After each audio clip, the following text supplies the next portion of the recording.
அகத்தியன் என்கின்ற ஒருவர் எழுதுறார். அப்ப நான் ஸ்ட்ரகிளிங் பீரியட், ரொம்ப சிரமத்தில் இருக்கிறேன், என்கிட்ட காசு இல்ல, கதைகளை எல்லாரும் கதை ஆட்கள் கிட்டையும் கொடுத்துட்டு இயக்குநர்கள் கிட்ட கொடுத்துட்டு வாய்ப்புக்காக காத்திருக்கிற நேரம் எங்க அப்பா இறந்துட்டாருன்னு எனக்கு ஒரு செய்தி. போறதுக்கு காசு இல்ல, ஊருக்கு போறதுக்கு.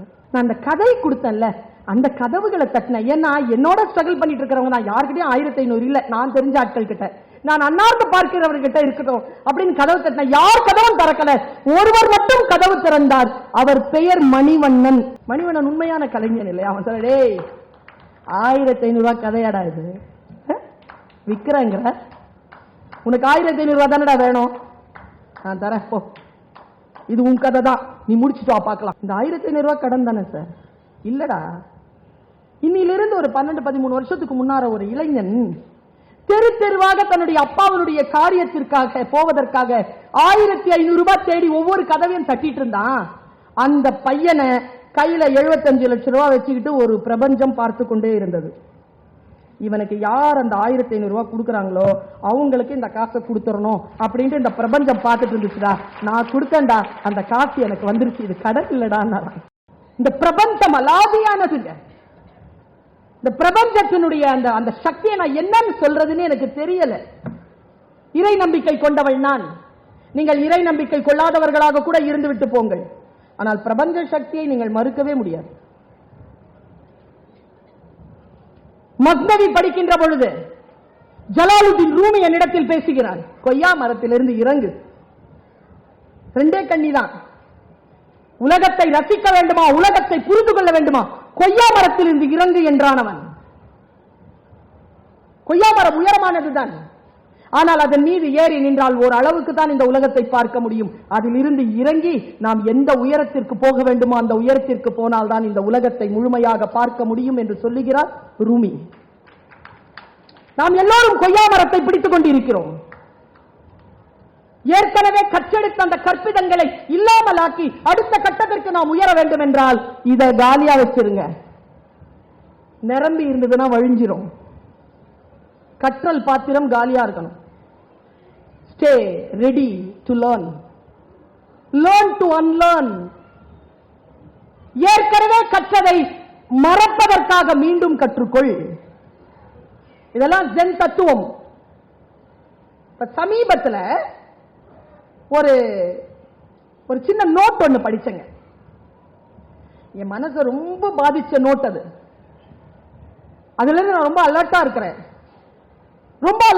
நான் உங்களுக்கும் அந்த அலர்ட்னஸ், அந்த அவேர்னஸ் வந்து சேரணுங்கிறதுனால கடத்துறேன். ஏன்னா இப்ப நான் காலேஜ்ல அசோசியேட் ப்ரொஃபஸரா இருக்கிறேன், SIT காலேஜ்ல. அங்க பார்த்தீங்கன்னா applied psychology, applied mathematics, applied zoology எல்லாம் அப்ளைடு. இது அப்ளைடு லிட்ரேச்சர். நம் வாழ்க்கைக்கு நாம் எடுத்துக்கொள்ளலாம், இந்த கருத்தை வாழ்க்கைக்கு எடுத்துக்கொள்ளலாம். பாருங்க, அகத்தியன் ஒரு சினிமா டைரக்டர் ஒருத்தர் இருக்கிறார். தெரியும்ல அவர் யாருன்னா? அகத்தியன் சார் நம்ம எல்லாருக்கும் தெரியும், நல்ல திரைப்படங்களை தந்தவர். அகத்தியன் சார் எழுதின ஒரு நோட்.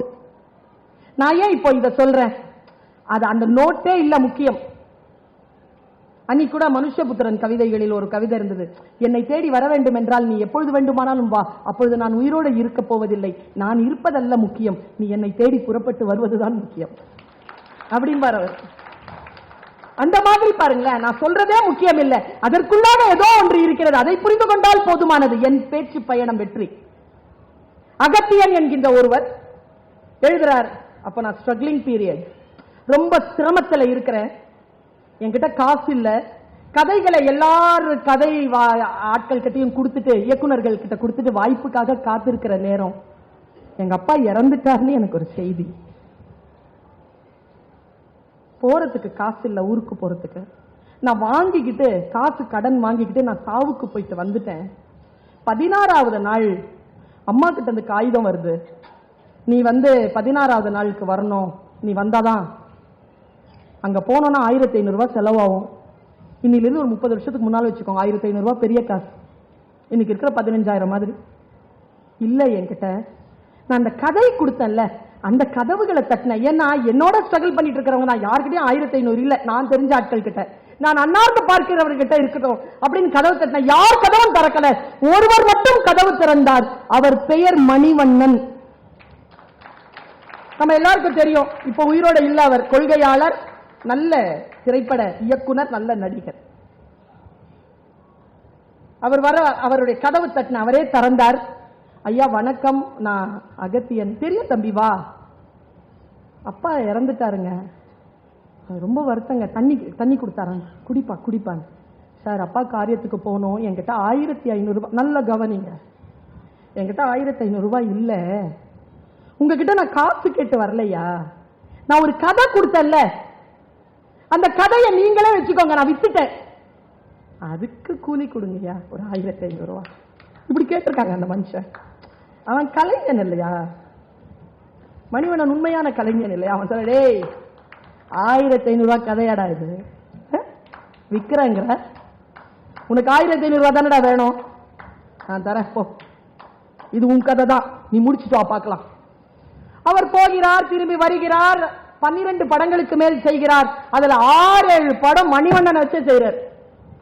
முடிச்சாச்சு எல்லாம். 12-13 வருஷம் கழிச்சு 2 பேரும் சந்திக்கிறாங்க. சந்திச்சுட்டே இருக்கும்போது அதுதான் என் உடம்பு அப்படியே புல்லரிக்க வச்சிருச்சுங்க. நான் பேசும்போது கூட பரவசப்படுகிறேன். அதை நான் எதை நம்புகிறேன் அதை தான் தமிழ் தோழமைகளை நான் பேசுகிறேன். எனக்குள் மாற்றத்தை ஏற்படுத்துவதுதான் நான் என் வாயிலிருந்தே வருது. சாதாரண வார்த்தைலாம் நான் சொல்றது இல்லை.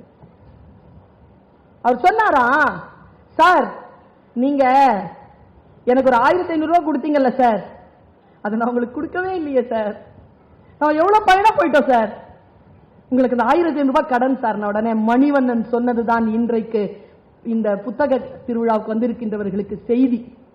அவர் சொன்னாரா, அகத்தியா இதுவரைக்கும் என்ன வச்சு எவ்வளவு படம் நான் பண்ணியிருக்கேன், 6-7 படம் இருக்கும், எவ்வளவு சம்பளம் கொடுத்துருக்கேன்னு நினைக்கிறேன், தெரியல சார், ப்ரொடக்ஷன்ல கேட்டதான் சார் தெரியும், 75 லட்சம் ரூபாய் கொடுத்துட்டா. அதுக்கு சார் இந்த 1500 ரூபாய் கடன் தானே சார்? இல்லடா, இன்னிலிருந்து ஒரு 12-13 வருஷத்துக்கு முன்னார ஒரு இளைஞன் தெரு தெருவாக தன்னுடைய அப்பாவனுடைய காரியத்திற்காக போவதற்காக 1500 ரூபாய் தேடி ஒவ்வொரு கதவையும் தட்டிட்டு இருந்தான். அந்த பையனை கையில 75 லட்சம் ரூபாய் வச்சுக்கிட்டு ஒரு பிரபஞ்சம் பார்த்து கொண்டே இருந்தது. இவனுக்கு யார் அந்த 1500 ரூபாய் கொடுக்குறாங்களோ அவங்களுக்கு இந்த காசை கொடுத்துடணும் அப்படின்ட்டு இந்த பிரபஞ்சம் பார்த்துட்டு இருந்துச்சுடா. நான் கொடுத்தேன்டா, அந்த காசு எனக்கு வந்துருச்சு, இது கடன் இல்லடா. நாம் செய்யக்கூடிய பணிகள் ஏதோ ஒரு வகையிலே நம்மை வேறு விதமாக சேரும். எது தெரியுமாங்க? அழகான மனம், அடங்கிய மனம்தான், ஆர்ப்பாட்டம் இல்லாத மனம்தான் குருவாக இருந்து நம்மை வழிபடுத்துகிறது என்று நான் புத்தகத்தில் வாசிக்கிறேன். நான் ரொம்ப நுட்பமாக ஒரு கருத்தை உங்களுக்கு சொல்றேன். நாம் எல்லோரும் ஆசீர்வதிக்கப்பட்டவர்கள் தான், யாருமே சபிக்கப்பட்டவர்கள் இல்லை. நம் வாழ்க்கையில் சிக்கல்கள் பிரச்சனைகள் வரும். யாருக்கு இல்ல பிரச்சனை? ஒரு புத்தகத்தை வாசிக்கின்ற பொழுது அந்த புத்தகம் எனக்கு சில வெளிச்சங்களை தருகின்ற பொழுது, உங்களுக்கு தெரியுமா இந்த உலகத்திலே ஆக சந்தோஷம் எதுங்க?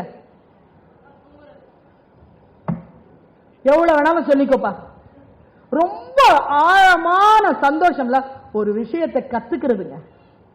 அதை விட பேரானந்தம் மனித சமூகத்துக்கு வேறு இல்லவே இல்லைங்க. ஒரு விஷயத்தை கற்றுக்கொள்வது.